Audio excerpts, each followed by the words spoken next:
नमस्कार, मैं हूं सचिन श्रीवास्तव और आप मेरे साथ देखेंगे आजमगढ़ और पूर्वांचल से जुड़ी खास खबरें। अगर हमारी खबर आपको अच्छी लगे तो हमारे फेसबुक पेज एबीसी चैनल को फॉलो करें और यूट्यूब चैनल को सब्सक्राइब करें। खबर के प्रायोजक हैं Kashi Gomti jewellers, Bhanwarnath, Ayodhya road, Azamgarh. Akshaya Tritiya offer, सोने के आभूषणों की बनवाई पर 450 रुपए प्रति ग्राम की सीधी छूट और हीरे के आभूषणों की बनवाई पर 100% की छूट। साई इंटरनेशनल स्कूल, पूरा Pande, Bhaduli Bazar, Azamgarh. Admission open, nursery to class 9 and 11। Aakash synchronization program with Sai international school. Admission open, medical, engineering and foundation।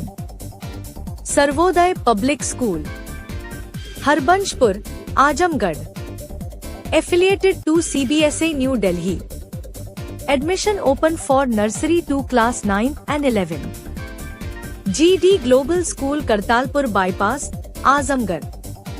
Admission open, classes nursery to 9 and 11, free admission to nursery to class 5th। Limited time offer। Ginni apparel, complete family shop for apparel shopping. Civil lines, Azamgarh. नए collection की भरपूर range उपलब्ध। Dalim Sunbeam school, Tiwaripur Mau road, Sidhari, Azamgarh. Admission open for play group 2 class 9th और lifestyle furniture, Belnadi, Azamgarh.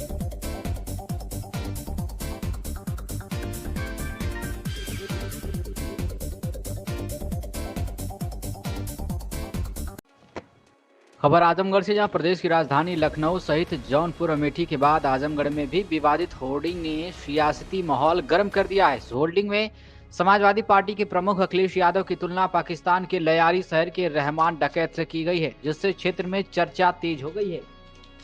Hoarding पर लिखा है, आपको क्या चाहिए, धुरंधर काम या अखिलेश का लयारी राज। इस संदेश में पाकिस्तान के कराची स्थित लयारी इलाके का जिक्र है, जो कभी गैंगवार और हिस्सा के लिए कुख्यात रहा है। हाल ही में रिलीज हुई फिल्म धुरंधर में इस इलाके का उल्लेख किया गया है।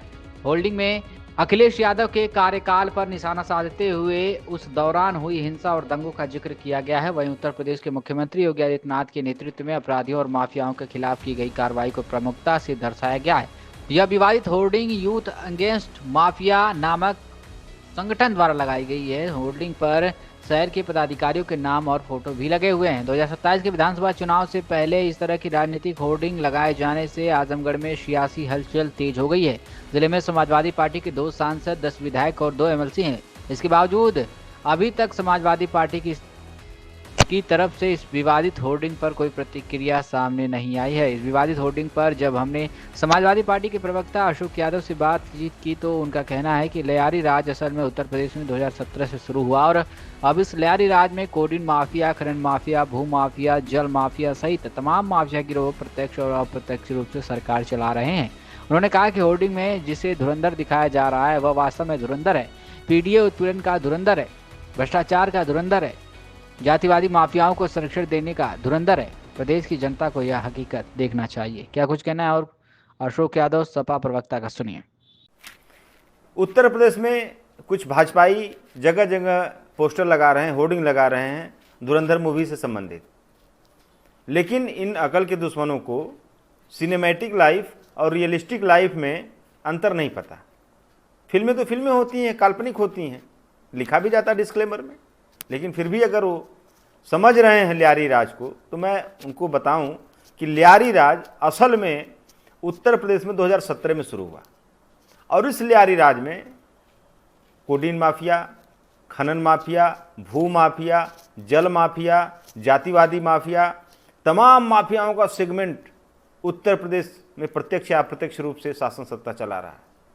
और जिसके लिए वो धुरंधर लिख रहे हैं उनकी सरकार का अगर देखा जाए तो वो सरकार धुरंधर है, लेकिन पीडीए उत्पीड़न की धुरंधर है, भ्रष्टाचार की धुरंधर है, जातिवादी माफियाओं को पोषित और पल्लवित करने की धुरंधर है। तो धुरंधर भी हैं वो लोग और लियारी राज भी वो चला रहे हैं। कम से कम ये सब हकीकत प्रदेश की जनता को देखना चाहिए कि असल ल्यारी राज कहाँ है और असल धुरंधर कौन है। खबर आजमगढ़ से, जहां हत्या के मुकदमे में सुनवाई पूरी करने के बाद अदालत ने 5 आरोपियों को आजीवन कारावास तथा प्रत्येक को 37,000 रुपये अर्थदंड की सजा सुनाई। यह फैसला विशेष सत्र न्यायाधीश जैनुद्दीन अंसारी ने मंगलवार को सुनाया। अभियोजन पक्ष के अनुसार वादिनी किरण निवासी बाग लखराव थाना सिधारी के पति पंकज को 21 मार्च 2024 को गांव का ही गुड्डू भारती एक मामले में पंचायत के लिए बुलाकर लेकर गया। लगभग 11 बजे दिन में किरण को किसी ने बताया कि वे लोग पंकज को मार रहे हैं। जब किरण भागकर वहां पहुंची तो देखा कि गुड्डू व निखिल भारती पुत्रगढ़, जंग बहादुर, वंश बहादुर व जंग बहादुर पुत्र अलगू, गुलाबी पत्नी जंग बहादुर तथा एक नाबालिग पंकज को लाठी डंडा तथा कुल्हाड़ी से मार रहे थे। किरण के शोर मचाने पर हमलावर भाग गए। घायल पंकज को अस्पताल ले जाते समय उसकी मृत्यु हो गई। पुलिस ने जांच पूरी करने के बाद सभी आरोपियों के विरुद्ध चार्जशीट न्यायालय में प्रेषित किया। एक नाबालिग आरोपी की पत्रावली अलग कर किशोर न्याय बोर्ड भेज दी गई। अभियोजन पक्ष की तरफ से सहायक जिला शासकीय अधिवक्ता निर्मल शर्मा, ओम प्रकाश सिंह, अविनाश राय तथा वीरेंद्र यादव ने कुल 8 गवाहों को न्यायालय में परीक्षित कराया। दोनों पक्षों की दलीलों को सुनने के बाद अदालत ने आरोपी निखिल भारती, गुड्डू भारती उर्फ कैलाश, वंश बहादुर, जंग बहादुर तथा गुलाबी देवी को आजीवन कारावास तथा प्रत्येक को 37,000 रुपये अर्थदंड की सजा सुनाई। अपना परिचय दें, क्या नाम आपका है, कहाँ की रहने वाली है? जी, मैं किरण देवी, बाग लखनऊ की।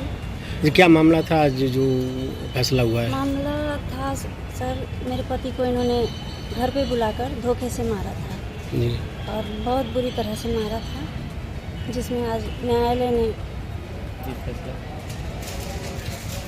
ने उसका फैसला किया है और अपराधियों को आजीवन कारावास की सज़ा मिली है। कितने अपराधी थे? 6 अपराधी थे, जिसमें 5 को सज़ा हो गई है और एक जो है नाबालिग का अपना प्रमाण देकर अभी बचा हुआ है, उसकी भी अभी जांच पड़ताल की जाएगी। कैसे साल बाद फैसला है, क्या कैसा लग रहा है आपको? 2 साल 1 महीने में फैसला हुआ है सर, और मुझे न्यायालय से न्याय की उम्मीद थी और मेरी उम्मीद पूरी हुई सर। किस मामले को लेकर विवाद था? मामला वैसा कुछ मामला तो नहीं था सर, अब उनकी गलतफहमी थी या जो भी हो, उनका मानना था कि उसके भाई की हत्या में मेरे पति का हाथ था, जबकि ऐसी कोई बात नहीं थी। उसके घर से हमारे घरेलू संबंध बहुत अच्छे थे, लेकिन फिर भी उन्होंने ऐसा किया। घर पे बुलाकर उन्होंने इन्हें धोखे से मारा और बहुत बुरी तरह से मारा, जिसमें उनकी मृत्यु हो गई। न्यायिक फैसले से आप खुश हैं? जी, मैं बहुत खुश हूँ। अब जज महोदय का मैं बहुत बहुत धन्यवाद करती हूँ जो उन्होंने न्याय किया, और साथ साथ मैं अपने वकीलों के लिए भी बहुत बहुत धन्यवाद कहूँगी जो उन्होंने मेरी पैरवी इतनी अच्छी तरीके से की कि जज साहब ने न्याय दिया है मुझे। आज क्या मामला हुआ है? किस? मेरा नाम निर्मल कुमार शर्मा, सहायक जिला शासकीय अधिवक्ता फौजदारी। मैं इस समय जो है विशेष न्यायाधीश EC एट कोर्ट में कार्यरत हूँ। मेरे यहाँ एक सत्र परीक्षण बाद जो है वो विचाराधीन था, स्टेट बनाम निखिल भारती आदि। इस घटना का कथानक ये है कि इसमें वादिनी किरण के पति पंकज के रिश्तेदार जो हैं वीरेंद्र उर्फ बिल्ला का जो है अभियुक्तगण निखिल भारती से कुछ विवाद था, और वादिनी के पति पंकज जो है जो इस घटना में मारे गए, वह चाहते थे कि ये विवाद सुलह समझौते से ख़त्म हो जाए और वो उसमें पहल कर रहे थे।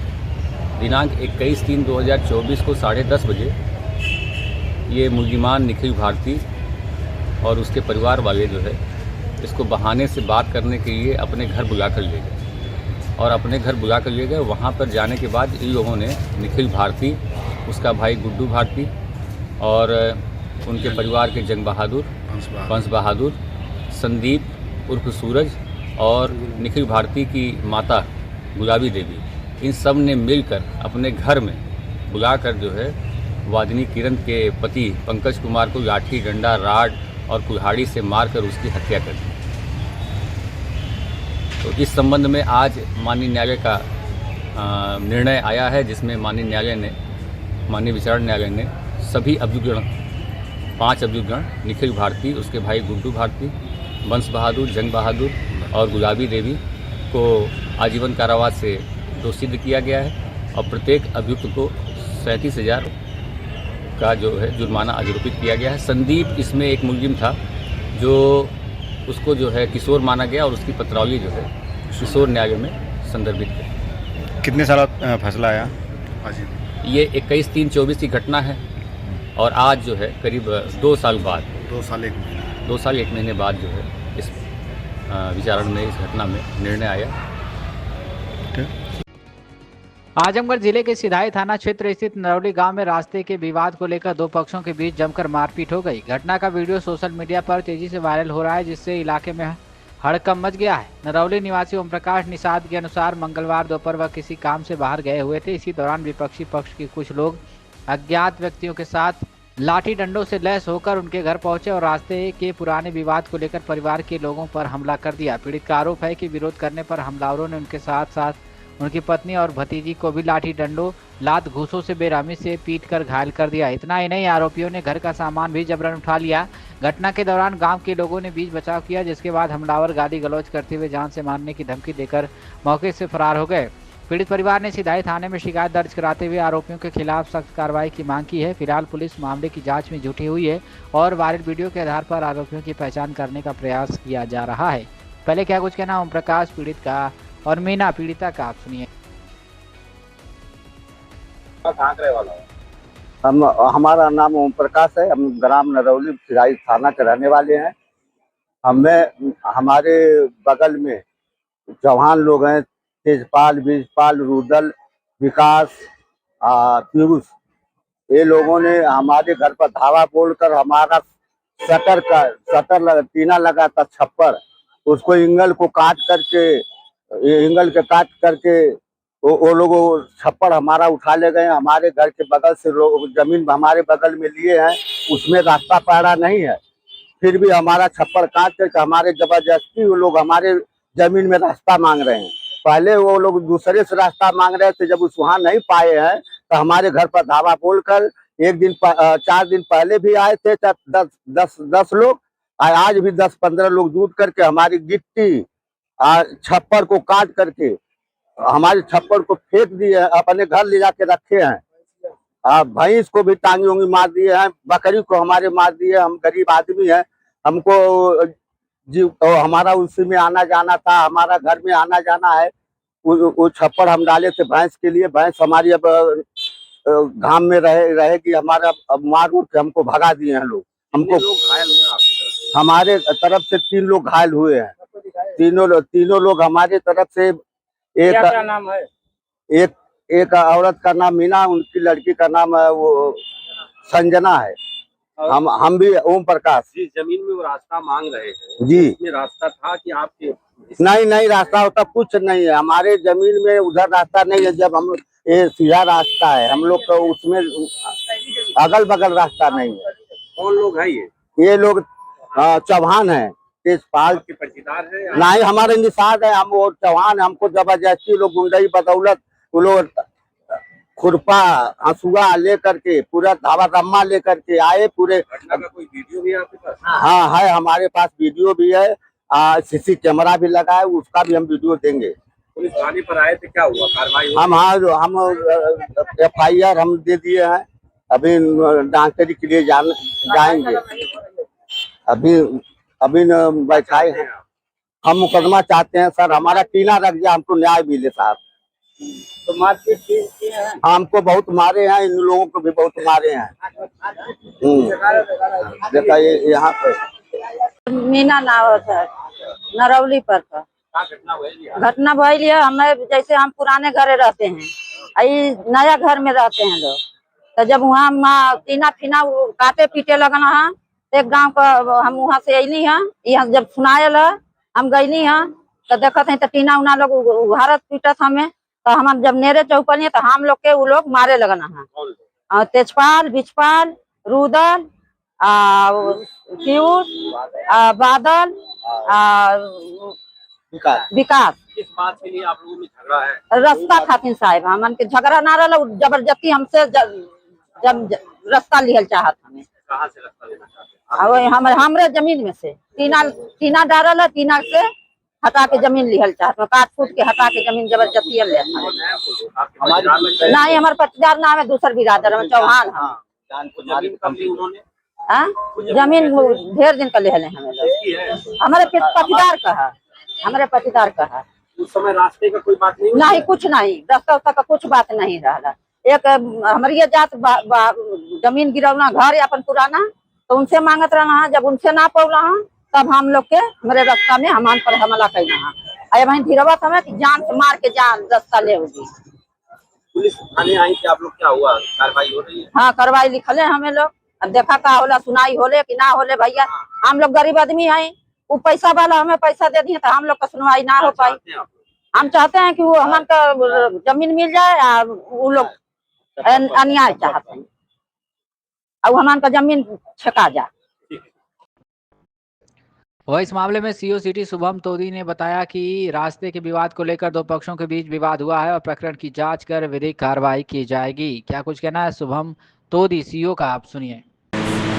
थाना सिधारी पर एक मारपीट का वीडियो संज्ञान में आया है, जिसमें रास्ते के विवाद को लेकर के दो पक्षों में आपस में विवाद हो गया है। प्रकरण की जांच कर विधिक कार्रवाई की जाएगी। खबर आजमगढ़ से, जहां भारतीय जनता पार्टी आजमगढ़ के जिला अध्यक्ष ध्रुव सिंह एक बार फिर विवादों में हैं। भाजपा कार्यकारिणी में हत्या के आरोपी लालचंद यादव को जिला मंत्री बनाए जाने पर विवाद थमा भी नहीं था कि जिले के भारतीय जनता पार्टी कार्यालय में सोमवार रात एक और विवादित घटना सामने आई है। इसमें कार्यालय प्रभारी रामचंद्र यादव ने जिला अध्यक्ष ध्रुव सिंह पर मारपीट का आरोप लगाया है। घटना रात करीब 8 बजे की बताई जा रही है, जिसके बाद राजनीतिक हलकों में तमाम तरह की चर्चाएं तेज हो गई हैं। कार्यालय प्रभारी रामचंद्र यादव के अनुसार वह रात में भोजन करने के बाद कार्यालय में बैठे थे, तभी जिला अध्यक्ष ध्रुव सिंह वहां पहुंचे और कहने लगे कि तुमने शराब पी है। मैंने इनकार किया तो मेरे साथ दुर्व्यवहार किया और थप्पड़ मारा। उन्होंने बताया कि वह पिछले 3 दशकों से पार्टी से जुड़े हुए हैं और उनकी पार्टी के प्रति गहरी आस्था है, लेकिन इस घटना से वे बेहद आहत हैं।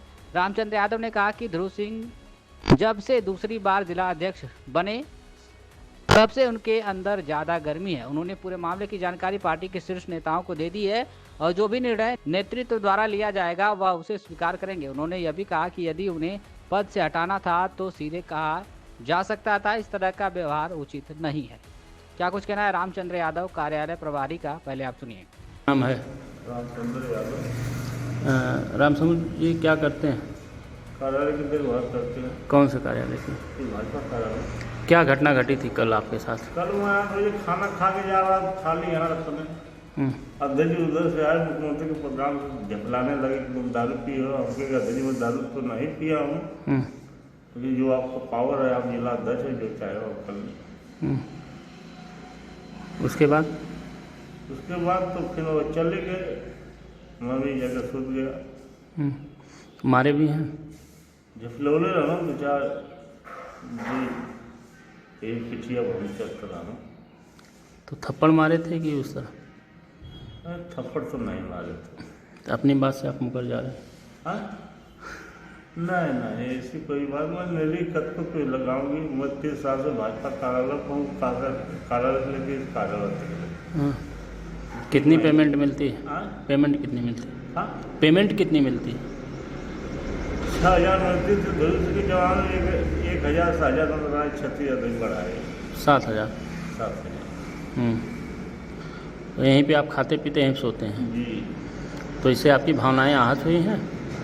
अब दजी वो चाहेंगे तो हटा देंगे, मैं हट जाऊंगा खुले पर, नहीं हटाएंगे तो मैं रहूँगा। अच्छा, कहीं न कहीं आपके आत्मसम्मान को ठेस पहुंची है? हाँ, ठेस बढ़ोतरी में हम झापड़ खाते हैं तो ठेस ना पहुंची। तो क्या अध्यक्ष जी ने ऐसा पहली बार किया है? पहली बार तो किया, लेकिन हमेशा करते हैं, लेकिन वो दूसरे स्वभाव करते हैं, प्रेम में। हाँ, और कल वाला बड़े गरुड़ में कही। अच्छा, दोबारा अध्यक्ष हो गए, उनको गर्मी आ गई है, दोबारा अध्यक्ष हैं। अच्छा, एक बात है। अच्छा, दोबारा अध्यक्ष होने की गर्मी है। तो अब आप क्या कहेंगे? तो जिला अध्यक्ष मालिक हैं, पार्टी के जिला अध्यक्ष हैं भाजपा के, तो कहेंगे तो मैं रहूँगा, नहीं कहेंगे मैं चला जाऊँगा। अच्छा, मेरे घर खेती बाड़ी है, घर किसी जगह जनता की नौकरी है तो किसी जगह विजिट कर लो ना। हाँ, अच्छा, चलो अब आप क्या मांग करते हैं सरकार से, भाजपा सरकार से? हम किसी से मांग नहीं करेंगे। क्या चाहते हैं आप? जो पार्टी चाहेगी वो करेगी। अब तो अध्यक्ष जी पूछेगी ना पार्टी कि आपने क्या किया। चलिए ठीक। वह इस मामले में जिला अध्यक्ष ध्रुव सिंह ने भी अब सभी आरोपों को सिरे से खारिज करते हुए इसे पार्टी के अंदरूनी विरोधियों की साजिश बताया है। उन्होंने कहा कि रामचंद्र यादव उनके बड़े भाई हैं। उनका कहना है कि कुछ लोग जिन्हें पद और प्रतिष्ठा नहीं मिल पाई वे उनके खिलाफ षड्यंत्र कर रहे हैं और उन्होंने किसी भी प्रकार का अभद्र व्यवहार नहीं किया है। गौरतलब है कि घटना वाले दिन ही 6 अप्रैल को भाजपा कार्यालय पर स्थापना दिवस हर्षोल्लास के साथ मनाया गया था और आजमगढ़ में मुख्यमंत्री योगी आदित्यनाथ का कार्यक्रम भी आयोजित हुआ था। क्या कुछ कहना है ध्रुव सिंह, भाजपा जिला अध्यक्ष आजमगढ़ का, सुनिए। आपके कार्यालय प्रभारी हैं रामचंद्र यादव, उनका आरोप है कि आपने उनके साथ बस रोकी थी और एक झापड़ मारने का भी आरोप उन्होंने लगाया है। क्या सच्चाई है इसमें? नहीं, एकदम निराधार गलत है। रामचंद्र हमारे बड़े भाई की तरह हैं और मैं वो भले से कार्यालय प्रभारी हूँ, मैं जिलाध्यक्ष होने के नाते उनका बहुत सम्मान करता हूँ और उनकी हर प्रकार की मैं देख रेख करता हूँ। कोरोना काल में इसी में उनको कोरोना हो गया था इसी कार्यालय में, तो मैं अपने कंधे पर उठा के ले गया सदर अस्पताल में। और उस कोरोना काल में जैसे लोग भयभीत थे, दवा कराया, इलाज कराया और एक परिवार की तरह, एक पारिवारिक सदस्य हैं भाजपा भी के तरफ से और हमारे पारिवारिक सदस्य भी हैं। बहुत दिनों से उनका बहुत सम्मान है। इस प्रकार से हमारे और रामचंद्र यादव के बीच में कोई बात नहीं हुई थी। मैं उनसे आया, सुबह पूछा, जब ऐसे वीडियो चल रहा था तो मैं पूछा क्या बात है रामचंद्र भाई, क्या हो गया? कहे कुछ लोग आए अध्यक्ष जी और चढ़ा बढ़ा करके इस प्रकार से हमको बयान दिलवा दीजिए। हम कहते इस प्रकार से कैसे आप बयान दे? अध्यक्ष जी जो है हमको उस्का दिए लोग, तो इनसे तो मैं बात किया तो यही बताए न, इस प्रकार से कोई घटना हुई है। जो लोग उल्टा पुल्टा षड्यंत्र करके चला रहे हैं उस बयान की मैं घोर निंदा करता हूँ, भर्त्सना करता हूँ। ऐसा काम नहीं करना चाहिए। लेकिन आप ही के कार्यालय में कौन चढ़ा देगा? अब कोई आया होगा, अब रहे होंगे, सोए बैठे उठे, केयर टेकर तो वही हैं। कुछ हो सकता है कोई खुफिया की तरह घुस गए होंगे। अब इसको CCTV कैमरा लगाएंगे, कार्यालय में लगा था लेकिन अभी कुछ खराब हो गया। अब लगा करके यहाँ कौन आ रहा है कौन जा रहा है पूरा इस प्रकार से लोग करें तो हमको पूरा निगरानी रखनी पड़ेगी अपने कार्यालय की। तो बयान में भी कर रहे हैं कि आप दूसरी बार अध्यक्ष बने हैं, इस नाते आपको गर्मी हो गई, पहले इस तरह व्यवहार नहीं करते थे। नहीं, समर्पण भाव से मैंने काम किया। यहाँ पर भारतीय जनता पार्टी हमारी तीसरे स्थान पर थी, दूसरे स्थान पर लाया। बहुत कम वोटों से हमारे पार्टी के पिछली बार लोग हारे हुए हैं। इस बार मुझे आशा नहीं, पूर्ण विश्वास है कि अपने आजमगढ़ क्षेत्र में जो हमारे क्षेत्र में 5 सीट आती है उसको कार्यकर्ताओं के परिश्रम की पराकाष्ठा के बल पर सबका सहयोग लेकर के, सबको साथ लेकर के और नीचे बूथ तक उतर करके और भारतीय जनता पार्टी को हम लोग जिताने का काम करेंगे। और पार्टी ने दूसरी बार जिम्मेदारी बहुत सोच समझ के दिया है, तो पार्टी ने जो हमको जिम्मेदारी दिया दूसरी बार, पार्टी की पूरा निष्ठा के साथ, पूरी ईमानदारी के साथ काम करते हुए और उसको पार्टी को परिणाम 2027 में दूंगा। सोशल मीडिया में तमाम तरह के आरोप लग रहे हैं कि जब केयर टेकर सुरक्षित नहीं है तो भाजपा कार्यकर्ताओं का क्या हाल होगा? नहीं, ये सोशल मीडिया पर लोग गलत प्रकार से कुछ लोग हैं जिनके मन में कुछ फोबिया है, या कुछ लोग ऐसे हैं जो पद अधिकारी नहीं पाए होंगे। भाई ये तो प्रदेश का निर्णय होता है, कोर कमेटी में गया और किसी को पद मिला नहीं मिला, प्रदेश का हमारे संगठन का निर्णय जो होता है वो हम लोग सम्मान करते हैं। और इस प्रकार सोशल मीडिया पर देख रहा हूँ वही लोग हैं जो लोग मान लीजिए पहले पदाधिकारी थे, अब इस समय नहीं है, तो कुछ दिख पड़ रहे हैं। तो भाजपा की अंदरूनी राजनीति उसको माना जा सकता है? अब मैं तो सबका सम्मान करता हूँ, सबको साथ लेकर चलने की कोशिश करता हूँ। एक दो लोग इस प्रकार से जो लिख रहे हैं उनसे भी हम बातचीत करेंगे कि ऐसा नहीं होना चाहिए। भाजपा एक परिवार है, हम लोग एकजुट होकर के, एकमत होकर के, सबसे बातचीत करके और इसको बहुत ही मजबूती के साथ पार्टी को आगे बढ़ाएंगे। क्या रामचंद्र जी को हटाने का भी कुछ चल रहा है? नहीं, क्यों हटाएंगे भैया, बड़े भाई आपको बता दें क्यों हटाएंगे। इस प्रकार से हमारे उनके बीच में कुछ मतभेद नहीं है, कोई बातें नहीं है। ठीक सर। खबर आजमगढ़ से। नगर पंचायत के क्षेत्र बुधनिया रोड पर नाला निर्माण को लेकर चल रहा विवाद थमने का नाम नहीं ले रहा है। निर्माण कार्य में अनियमितता और भेदभाव के आरोपों के बीच अधिशासी अधिकारी विनय शंकर अवस्थी ने मौके पर पहुंचकर निरीक्षण किया और कड़ा रुख अपनाते हुए 48 घंटे के भीतर अतिक्रमण हटाने का निर्देश दिया है। स्थानीय लोगों ने आरोप लगाया कि नाले का निर्माण मानकों के अनुरूप नहीं किया जा रहा है, कई मकानों को तोड़ा जा रहा है तो कहीं बचाया जा रहा है, जिससे नाले की दिशा टेढ़ी मेढ़ी हो रही है और जल निकासी प्रभावित होने की भी आशंका है। प्रभु दयाल अग्रहरी ने बिना पूर्व सूचना मकान का हिस्सा तोड़े जाने का आरोप लगाया है। वहीं विकास अग्रहरि ने निर्माण कार्य में भेदभाव न करने और नाले सीधी रेखा में बनाने की मांग की है।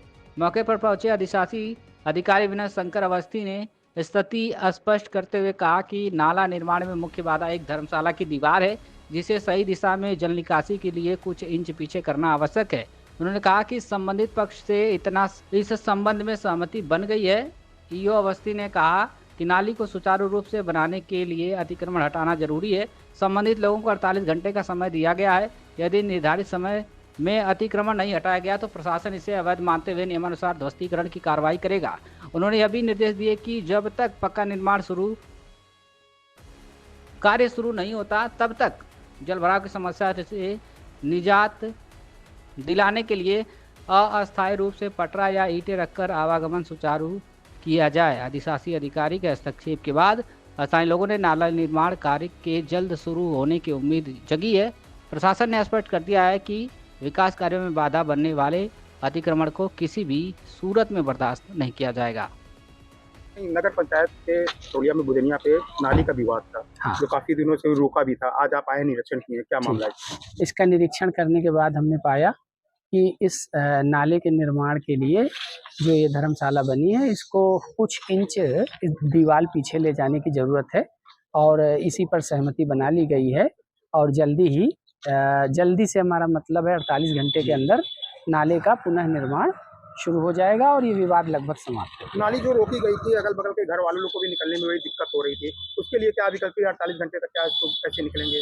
48 घंटे का जो समय लिया गया है उनकी सहमति से लिया गया है। इस बीच कोई वैकल्पिक उपाय जैसा कि नाली निर्माण के दौरान होता है, पटरा रख के या इस तरीके से काम चला लिया जाएगा और उनकी सहमति ले ली गई है और इसके पश्चात 48 घंटे के अंदर सर्वसम्मति से नाली का निर्माण जो दीवार विवाद थी वो 48 घंटे के बाद क्या किस तरीके से कार्य होगा? विवादित दीवार अगर वो नहीं मानते तो नियमानुसार कार्रवाई करते हुए उसे अतिक्रमण मानते हुए हटवाया जाएगा। खबर आजमगढ़ से। जनपद के सिधाई थाना क्षेत्र के ग्राम गेलवारा से एक बेहद गंभीर ठगी और धोखाधड़ी का मामला सामने आया है। इसमें एक 85 वर्षीय बुजुर्ग को झांसे में लेकर लाखों रुपए और करोड़ों रुपए की जमीन हड़पने का आरोप लग गया है। बता दें कि पीड़ित राजेंद्र पुत्र रामाश्रय ने बताया कि उनके पिता रामाश्रय, जो वृद्धावस्था के कारण घर पर ही रहते हैं, को गांव के ही एक व्यक्ति ने विश्वास में लेकर एक साजिश के तहत फंसाया। इस व्यक्ति ने बुजुर्ग को यह कहकर भरोसे में ले लिया कि उसके एक परिचित को विदेश से पैसा मंगवाना है और उसके लिए बैंक खाते की आवश्यकता है। इसी बहाने बुजुर्ग को स्टेट बैंक ऑफ इंडिया हरबंसपुर शाखा लेकर गया और 28 जनवरी 2025 को उनके नाम से खाता खुलवाया। इसके बाद अलग अलग तिथियों पर खाते में करीब 49 लाख रुपए जमा किए और फिर विभिन्न माध्यमों से लगभग 37 लाख रुपए निकाल लिए गए। आरोप है कि इसी दौरान योजनाबद्ध तरीके से बुजुर्ग को गुमराह कर ग्राम गेलवारा स्थित गाटा संख्या 355 की करीब 40 बिस्वा जमीन, जिसकी कीमत 5 करोड़ रुपए बताई जा रही है, उसे एक अन्य व्यक्ति के नाम बैनामा करा लिया गया। बताया जा रहा है कि यह व्यक्ति उपनिबंधक कार्यालय में बैनामा लेखक के रूप में कार्य करता है, जिससे पूरे मामले में साजिश की आशंका और गहरा गई है। पीड़ित के पक्ष का कहना है कि बैंक पासबुक, चेकबुक और पैन कार्ड आज भी गांव के ही व्यक्ति के कब्जे में है और दस्तावेजों के कूटरचित होने की संभावना भी जताई गई है। साथ ही खाते से किए गए RTGS ट्रांजैक्शन और निकासी की जानकारी भी परिवार को नहीं है। मामले की शिकायत थाना सिधारी में की गई। फिलहाल पुलिस द्वारा मामले की जांच की बात कही जा रही है। क्या कुछ कहना मीडिया से बातचीत में पीड़ितों का, आप सुनिए। क्या नाम है आपका? रामाश्रय। कहाँ के रहने वाले हैं? गेलवारा के। थाना कौन सा लगता है? सिधारी। तहसील सदर। क्या मामला है? मामला है कि हमको खाता खुलवा, आत्मा गौर खाता खुलवा के हमारा बहनोई इंजीनियर है सऊदीया में, हमारा बहन रहती है और खाता खुलवा दीजिए, हम पैसा भेज रहे हैं, बहनिया पैसा कल भेज रहे हैं। तो हम कहीं क्यों नहीं खाता अपना खुलवाए? तो कहला कि हमारे भाई जान गई हैं तो नाराज हुई हैं बहनिया से, इसलिए हम खाता खुलवा रहे। खाता में जब बसाया तो वो पैसा निकाल देते। आत्मा कोड कौन है? कहाँ के रहने वाले हैं? गलवारा। अच्छा, तो इसके बदले पैसा जो आपके अकाउंट में डाले थे, हाँ, इसके पहले कोई जमीन का भी मामला था क्या? पैसा निकालने के बाद वहाँ 2 गाड़ी आई, 2 तो बड़ी 4 चक्का, और हमको बैठा करके आई यार रजिस्ट्री। अच्छा, क्या रजिस्ट्री करा लिए? बैनामा करा लिया। आपकी जमीन? हाँ। अच्छा, कितना जमीन था? 2 बीघा। 2 बीघा जमीन लिखवा ली? हाँ, 7 लाख की जमीन है। अच्छा, ये जमीन किसके नाम लिखवाया है? 7 करोड़। 7 करोड़। 7 करोड़ की जमीन थी? हाँ। अच्छा, इसके बदले आपको पैसा दिए कि नहीं जमीन? नहीं, हमको पता, मेरे खाता में से पता, वो जो लिखवाया वही पैसा भेज रहा था खाता में। अच्छा, तो ये निकलवा लिए आत्मा गोड़? आत्मा गोड़ हमको बैनामा करवा दिया। अच्छा। हाँ। फिर इसकी शिकायत आपने थाने पर किया?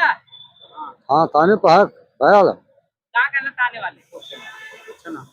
कुछ नहीं करे। कुछ कार्रवाई नहीं हुआ? नहीं, कोई कार्रवाई नहीं। अच्छा, पैसा जो कितना पैसा आपके अकाउंट में भेज के निकाले हो?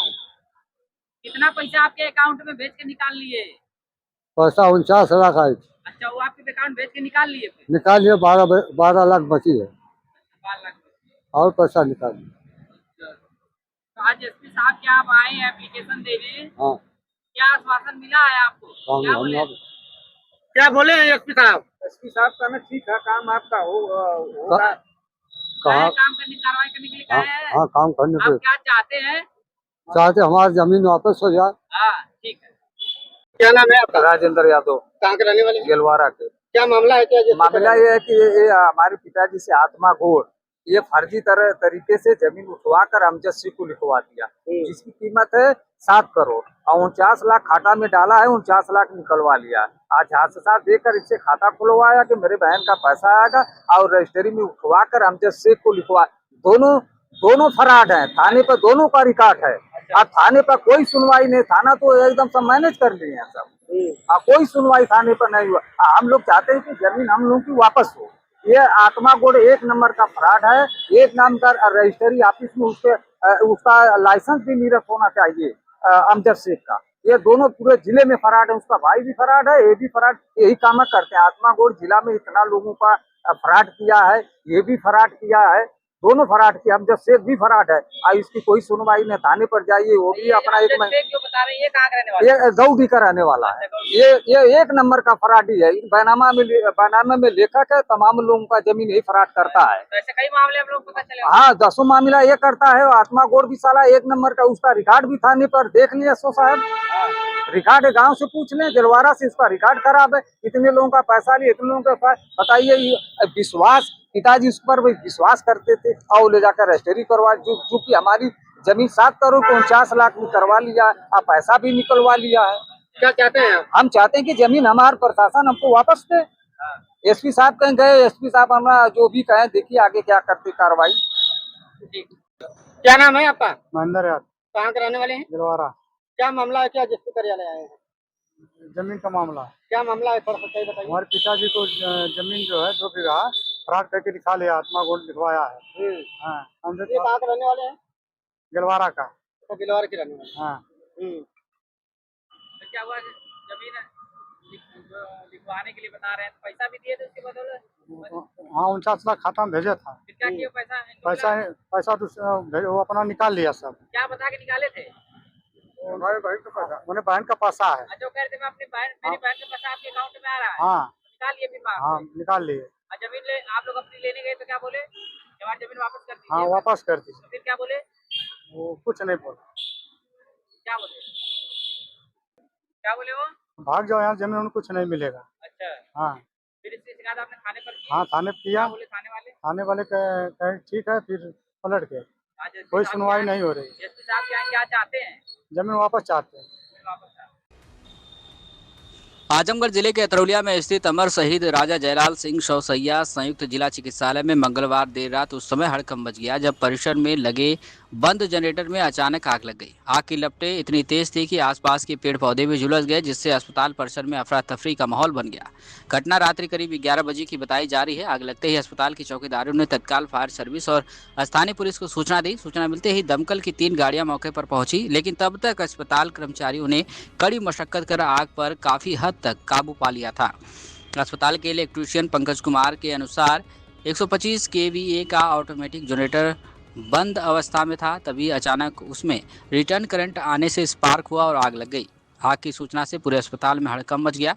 मुख्य चिकित्सा अधीक्षक डॉक्टर दिनेश कुमार सिन्हा ने तत्काल उच्च अधिकारियों को घटना की जानकारी दी। गनीमत रही कि आग की अस्पताल की मुख्य इमारत तक नहीं पहुंची, अन्यथा बड़ा हादसा हो सकता था। जिस स्थान पर आग लगी उसके कुछ ही दूरी पर प्रसूति वार्ड में मरीज भर्ती थी।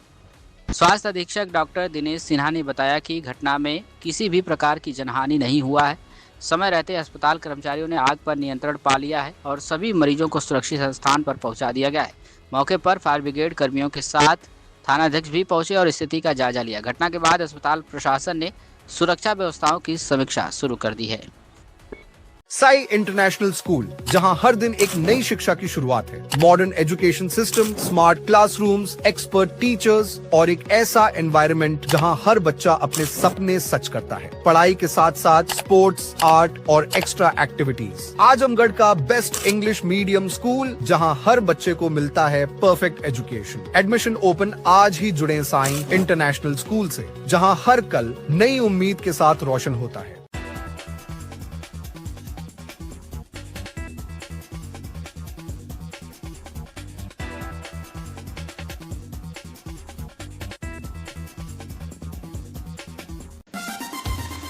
Kashi Gomti jewellers, A wing of Kashi Gomti group, निकट भंवरनाथ मंदिर, अयोध्या रोड, आजमगढ़। शादी के आभूषण की खरीद पर दुल्हन का श्रृंगार और गृहस्थी का सामान बिल्कुल मुफ्त।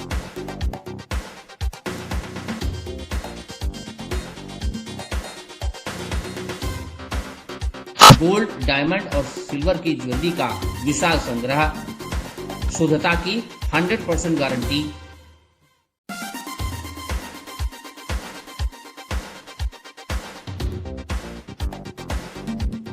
अपने खूबसूरत लम्हों को बनाएं और यादगार। पहुंचे काशी गोमती ज्वेलर्स, निकट भंवरनाथ मंदिर, Ayodhya road, Azamgarh. GD global school, Kartalpur bypass, Azamgarh. Admissions open for session 2026 to 27. Classes nursery to 9 and 11 science, commerce, humanities. Free admission for classes nursery to 5th. Limited time offer. Contact us 9455211111, 8795244555. Website www.gdglobalschool.in. Limited seats available. Apply now.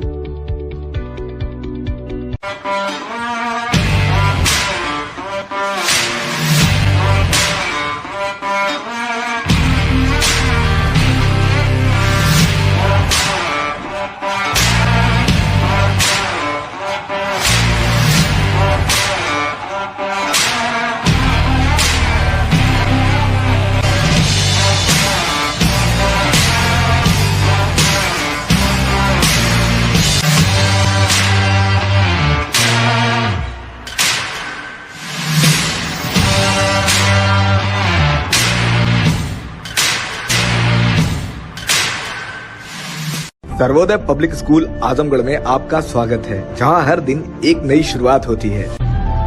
यहां आपके बच्चे की अच्छी शिक्षा और बेहतर भविष्य के लिए नई शिक्षा नीति 2020 के अनुरूप पाठ्यक्रम है और इससे जुड़ी सभी सुविधाएं उपलब्ध हैं। यहाँ sports, horse riding, dance classes जैसी यूजफुल एक्टिविटीज तो होती ही हैं, साथ ही लाइब्रेरी, म्यूजिक और आर्ट एंड क्राफ्ट के थ्रू भी बच्चों की क्रिएटिविटी को स्पेशली बढ़ावा दिया जाता है। बच्चों को तकनीकी दुनिया से जोड़े रखने के लिए स्मार्ट क्लासेस, रोबोटिक्स और कंप्यूटर लैब्स उपलब्ध हैं। छोटे बच्चों के लिए अलग से प्ले सेट एरिया है और एक्टिविटी रूम की व्यवस्था है। सर्वोदय स्कूल में बड़ी क्रिकेट एकेडमी के साथ ही हेल्थ और वेलफेयर क्लब भी है, जहां पर बच्चों को सेहतमंद और खुश रखने की पूरी कोशिश की जाती है। 6th क्लास से गर्ल्स के लिए सेपरेट क्लासेस और बिल्कुल सुरक्षित स्कूल बस सर्विसेज, वो भी GPS के साथ सभी रूट्स के लिए अवेलेबल है। ये है डालिम सनबीम स्कूल।